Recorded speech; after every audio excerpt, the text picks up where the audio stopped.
In a small quiet village of Omoke lived a woman they all called Nneka. She was known for her gentle spirit, hard-working hands, and the way she always tied her scarf with pride, even if she didn't have much. But what people knew her for the most was how she loved her only child, Obinna. Obinna wasn't just her son, he was her life. Why? Because the very day she gave birth to him was the same day her husband died. He had gone to fetch herbs for her delivery. On his way back, a falling tree hit him. They said he died instantly.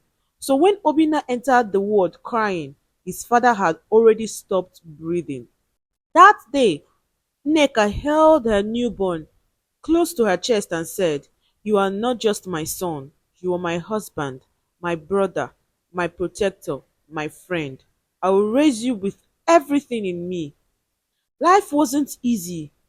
There were days they had only garri soaked with salt. Other days it was boiled yam and red oil. But Nneka never let Obinna feel like he lacked anything. She would say, "As long as I have breath, you will never beg."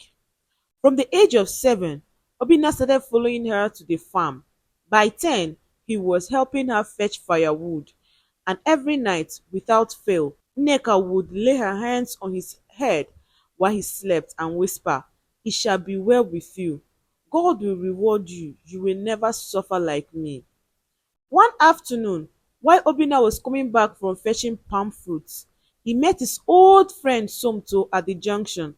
"Obinna!" Somto shouted. Obinna turned and shouted, "Ah, Somty, na you be dis?" Somto had just returned from abroad, shining, fresh, smelling of designer perfume. They hugged, laughed and talked. Obinna told him everything. "Life don hard oo. I just want to make it so I can take care of my mama. She don suffer too much." Somto looked at him for a moment and said, "You sabi work?" "I go work tire if opportunity show." "Den prepare, you go follow me back, I go help you." Obinna ran home that day shouting, "Mama, Mama, God don answer our prayer oo."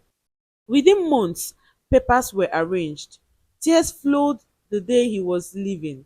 His mother held him tight and said, "Obinna, don't forget your roots. I no need riches, I just want peace of mind. Go, but return to me one day." He kissed her forehead and promised, "Mama, no worry, very soon you go enjoy life." Obinna had only spent a year abroad when everything scattered. One night, police broke into their house, sirens, gunshots, dogs barking. Somto had committed a terrible crime, something about drugs, weapons and blood money. But instead of taking the fall, he framed Obinna. Why? Because he knew if the law caught him, he was finished. Life sentence, possibly death. Obinna kept shouting, "I'm innocent, I swear I no do anything." But nobody listened. Court moved fast. They didn't even allow him explain. Life imprisonment, just like that. Back in Umoke village, Nneka waited 1 year, 3 years, 5 years, no letter, no call, no sign. People in the village started talking. Some said maybe Obinna had made money and forgotten her. Others said maybe he died. But Nneka didn't listen. Every day she would sit by the village road, watching, hoping, praying. She visited Somto's family over and over again. "Please, where is my son?" They would shake their heads. "We no know oo, maybe he enter another city." One day, word reached her that Somto had returned to the village quietly. She ran barefoot to his house, heart beating fast. "Somto, please, I beg you, where is my son?" Somto looked her in the eye and lied, "Mama, I no know. I haven't seen him in years." Nneka went home, knelt beside her mat and cried until she slept. That night she had a dream. Obinna chained under a tree crying. She woke up shaking. "Something is wrong. My son is not okay." From that day she changed her prayer. God, don't let me die until I see my son, even if it's just once. 20 years later, Nneka was now weak. Her voice was soft, her hands shaky, her eyes couldn't see well anymore. Meanwhile, in the foreign country, Obinna had lost hope.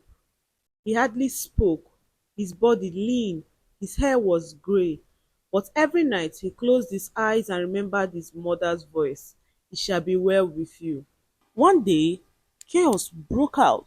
There was war in the country, a military coup, bombs, gunshots, protests, government buildings burnt down, prisons were full. One night, sirens began to blare, guards were panicking, people were shouting in different languages. The foreign prisoners were told, "You are all being released. You'll be deported back to your countries." Obinna couldn't believe it. He stood in line, holding his little bag with nothing but a t-shirt and worn-out slippers. On the plane back to Nigeria, he held his chest, whispering, "God, is this real?" Nneka stood in front of her hut, looking old, frail and sick. A boy ran into her compound, panting, "Mama, one man dey outside dey find you." She stood slowly, her wrapper dragging behind her. When she reached the gate, there he was, Obinna, her son. His hair was grey, his face was looking older, his eyes were not the same. She gasped, held her chest, and whispered, "Oh my God, Obinna." They both fell to the ground, holding each other, crying. He told her everything, the betrayal, the prison, the war, the miracle. She looked at him, tears were rolling down her eyes. "My son, my prayer don reach heaven." The next day, as the villagers gathered to celebrate Obinna's return, one of Somto's cousins walked into the compound. He had the phone in his hand, shaking his head. "Somto is dead. He was killed during the war in the same country." Obinna didn't say a word. He just held his mother tighter. Nneka whispered, "Whatever a man sows, he must reap. But as for me, I've seen my son. Now I can rest."